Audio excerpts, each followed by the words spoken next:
বাঙালিদের প্রিয় খাদ্য তালিকায় ইলিশ মাছ থাকলেও কচুরিপানা ইলিশ মাছের ঝোলটা কিন্তু ঘটিদের আগাগোড়াই একটা ইমোশন। তো এই ঘটি স্টাইল ইলিশ মাছের ঝোলটি পাওয়ার জন্য প্রথমেই আগে থেকে নুন হলুদ মাখানো ইলিশ সুন্দরীর পিসগুলোকে গরম তেলে হালকা আলতোভাবে উল্টে পাল্টে ভেজে নেন।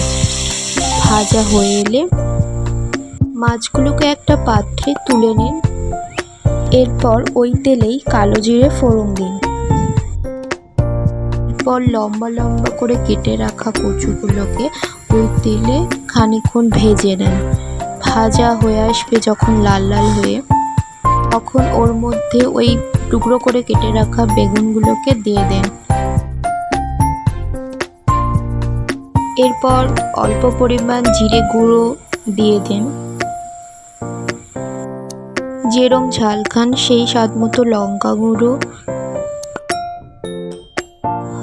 এরপর স্বাদ মতো লবণ দিয়ে ভালো করে নেড়ে ঝেড়ে নেন।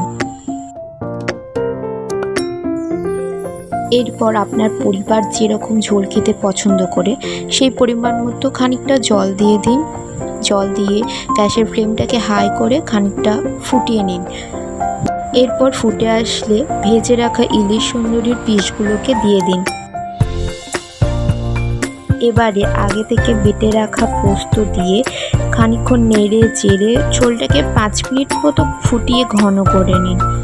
এবারে তো আসল কাজ, খানিকটা ঝাঁঝালো সর্ষের তেল নিয়ে উপর দিয়ে ছড়িয়ে দিন আর নামিয়ে ব্যাস পরিবেশন করুন গরম গরম ভাতের সাথে এই ঘটি বাড়ির ইলিশ মাছের ঝোল। আর শুনুন, এই ঘটি বাড়ির ইলিশ মাছের ঝোলটি খেয়ে ভালো লাগে না? অবশ্যই একটা লাইক আর চ্যানেলটিকে সাবস্ক্রাইব করে দেবেন। Thank you.